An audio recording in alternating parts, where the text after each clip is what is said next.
Hello friends, यदि 67th BPSC preliminary re examination में आप बैठने जा रहे हैं अथवा 68th बीपीएससी की आप तैयारी कर रहे हैं तो ऐसे में ये वीडियो आपके लिए बहुत ही इम्पोर्टेंट होने वाला है, क्योंकि बीपीएससी के प्रीवियस ईयर एग्जामिनेशन प्रीलिम्स के सभी ई ऑप्शन वाले क्वेश्चंस को हमने इसमें शामिल किया है।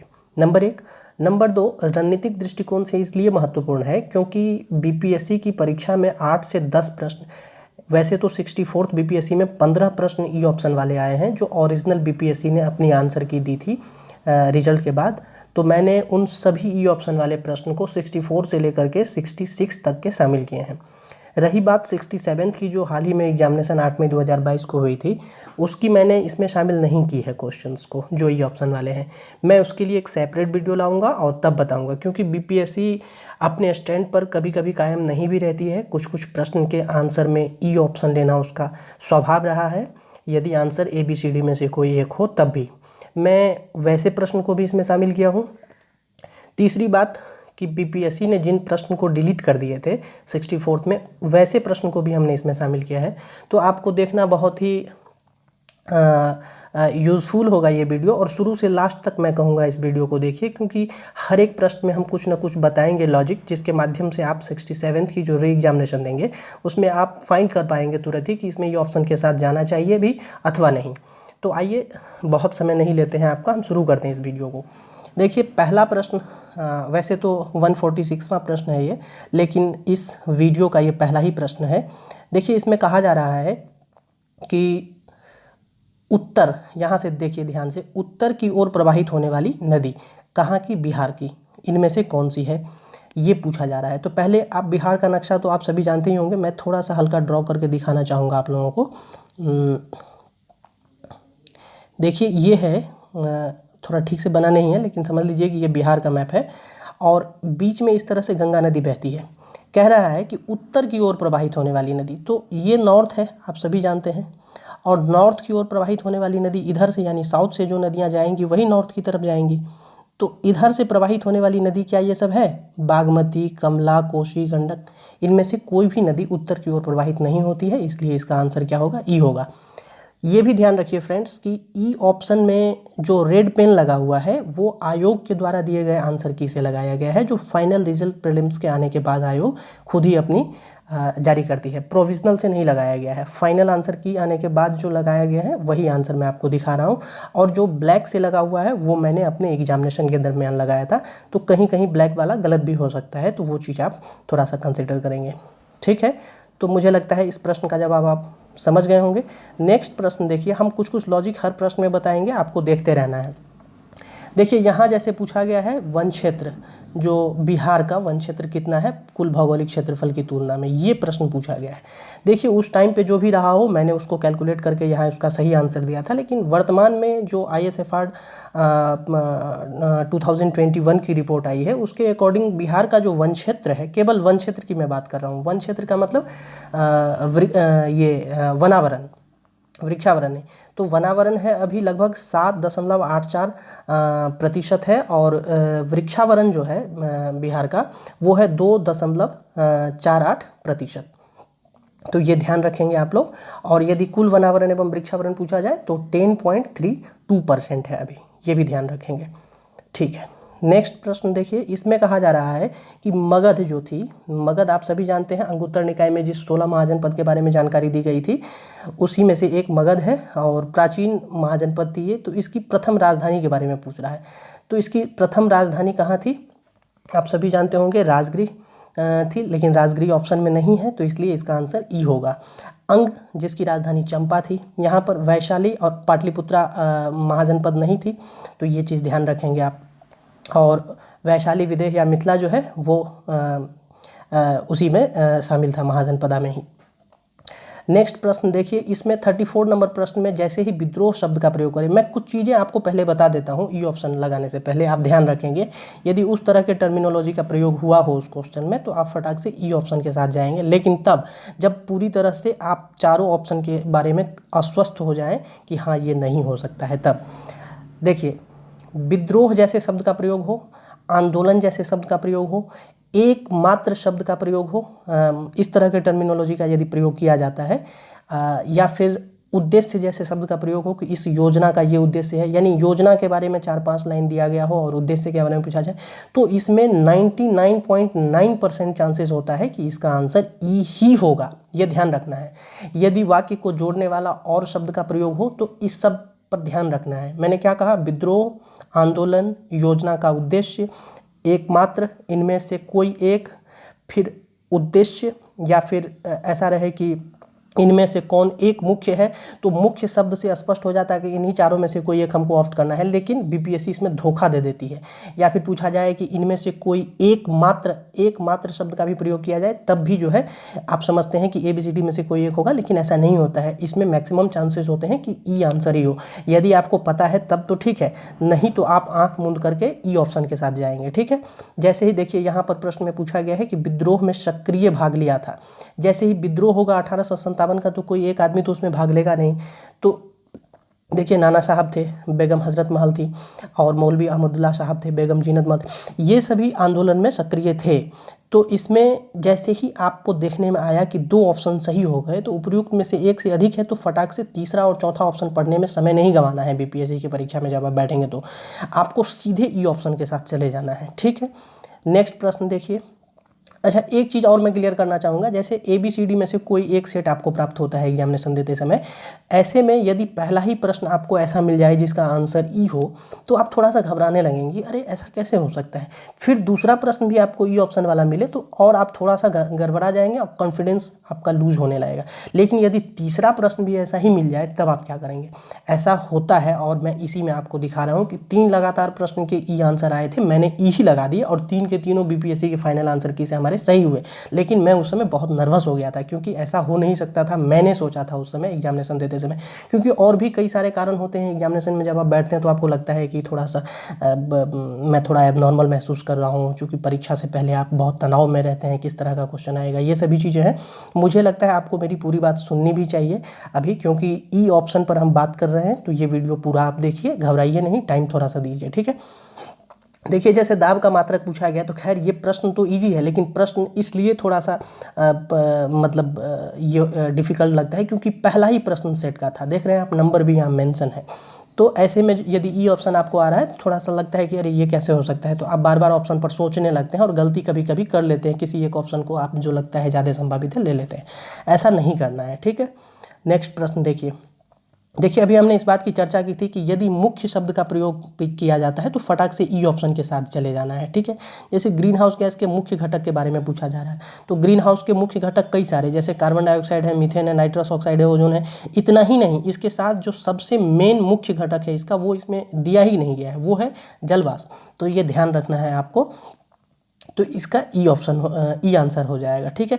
देखिए, ये 16 नंबर प्रश्न पूछा गया है, मैं आगे भी दिखाऊंगा। इसी तरह के प्रश्न को फिर से दोहराया गया है और उसका भी ई ही आंसर है, बीपीएससी ने दोहराया है। देखिए नेक्स्ट क्वेश्चन, देखिए यहाँ पर मैं थोड़ा सा इसको जूम कर देता हूँ ताकि आप प्रश्न को ठीक से देख पाएंगे। देखिए, जैसे पूछा गया है कि सरकार की संसदीय व्यवस्था के विषय में निम्नलिखित में से कौन सा वक्तव्य सही नहीं है। देखिए, मैंने कहा है कि कौन सा, एकमात्र, इस तरह के शब्द का प्रयोग यदि किया जाता है तो कुछ नहीं करना है, सीधे ई ऑप्शन के साथ जाना है। अपना टाइम वेस्ट नहीं करना है, एकदम वेस्ट नहीं कीजिए टाइम को। देखिए, सीधे ई ऑप्शन के साथ गए और बीपीएससी ने इसके फाइनल आंसर की में भी अपना ई लिया है। देखिए, रेड पेन से हमने बीपीएससी के जो फाइनल आंसर के आए थे उससे लिया है। देखिए इस प्रश्न को देखिए फ्रेंड्स, मेरी थोड़ी तबीयत ठीक नहीं है, इसीलिए 2-3 दिन से वीडियो भी नहीं आ रही थी, तो थोड़ा सा इग्नोर कीजिएगा मेरी आवाज़ को। देखिए यहाँ है, निम्नलिखित में से कौन सा प्रत्यक्ष वित्त का स्रोत नहीं है। यहाँ नहीं शब्द पर ध्यान दीजिएगा। कई बार क्या होता है कि हम लोग प्रश्न को भी बहुत अच्छे से नहीं पढ़ पाते हैं और हड़बड़ में गड़बड़ कर देते हैं।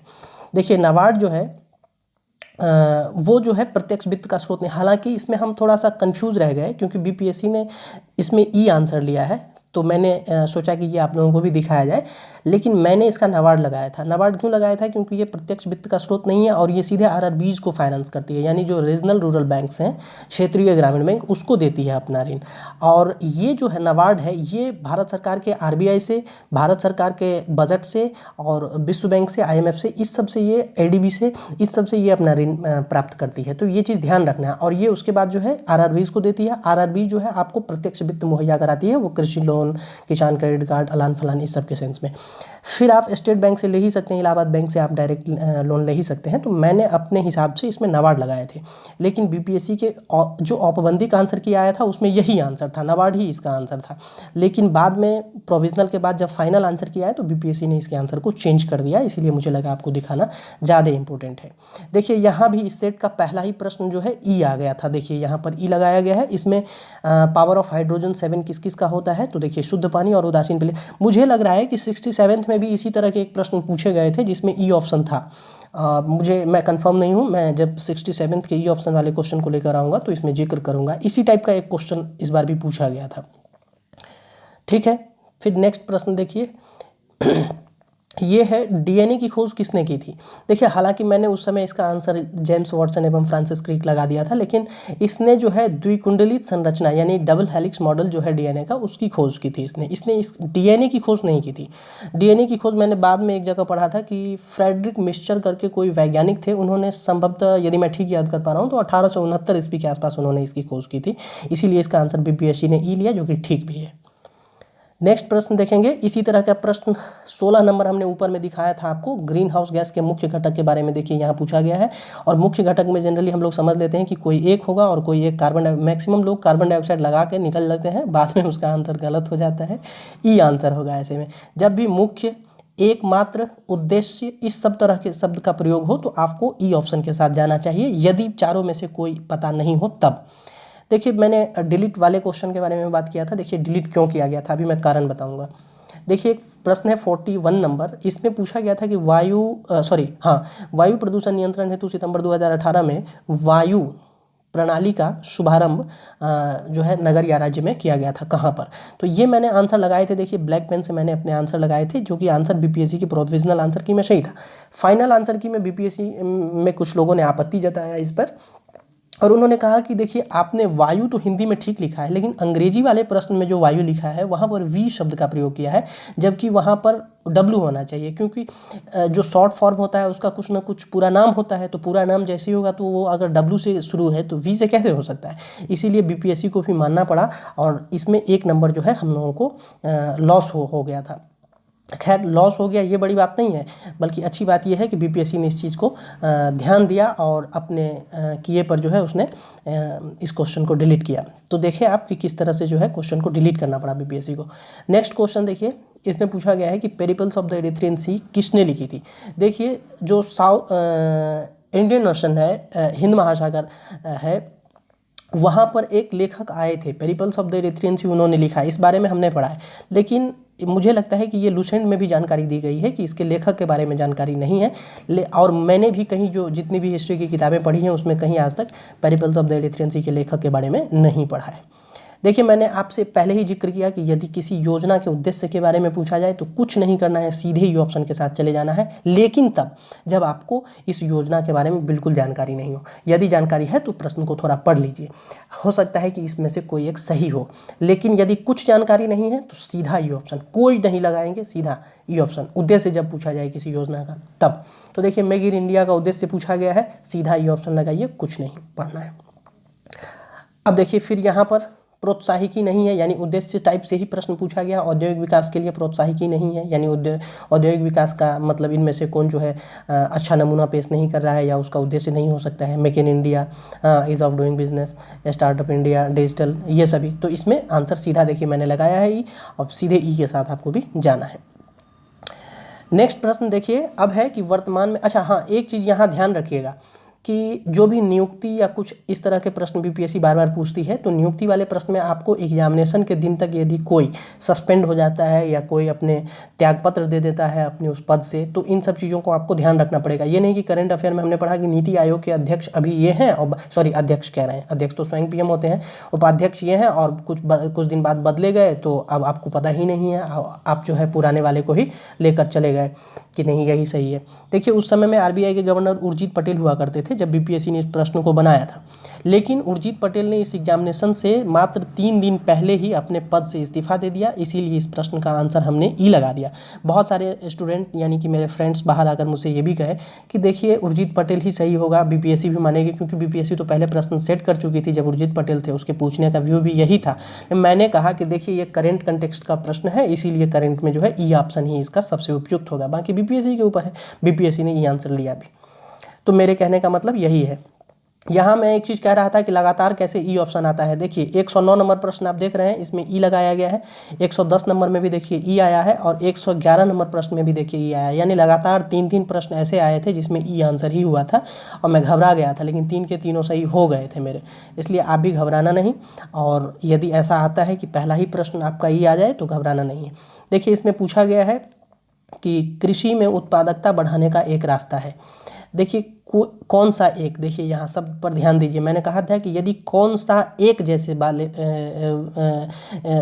मतलब इस तरह के टर्मिनोलॉजी का प्रयोग करते हुए कोई क्वेश्चन पूछा जाए तो इसमें आपको घबराना नहीं है, सीधा ई ऑप्शन के साथ जाना है, लेकिन उसमें लगा होना चाहिए कौन सा एक, क्योंकि कोई एक जो है कृषि की उत्पादकता बढ़ाने का स्रोत नहीं हो सकता है, रास्ता नहीं हो सकता है।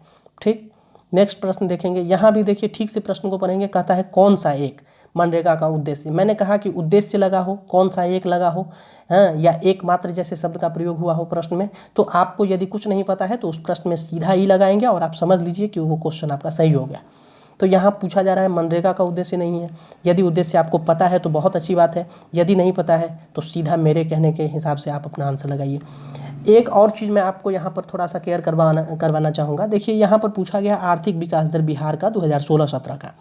देखिए कई बार डाटा जो बीपीएससी देती है वो गलत डाटा दे देती है, तो आप इसमें कई बार कंफ्यूज कर जाते हैं, क्योंकि डाटा में से आप खोजना शुरू कर देते हैं कि अरे इनमें से कोई होगा, इसी में से कोई एक होगा, और आप गलत कर भी लेते हैं। देखिए यहाँ पर सीधा ये आंसर होगा, क्योंकि आर्थिक विकास दर बीपीएससी ने उस टाइम पे गलत दिया था इसमें। बाल गंगाधर तिलक के बारे में कि लोकमान्य तिलक नाम से उन्हें कब जाना जाने लगा था, तो ये सब चीज़ आप देख लीजिएगा, हिस्ट्री का क्वेश्चन है। हाँ, वो मतलब कि जैसे लोकमान्य कब दिया गया था, फिर जैसे लोकनायक जो बिहार के ये थे, क्या नाम उनका, अरे मैं भूल रहा हूँ, जिनका 1902 में जन्म हुआ था, जयप्रकाश नारायण का।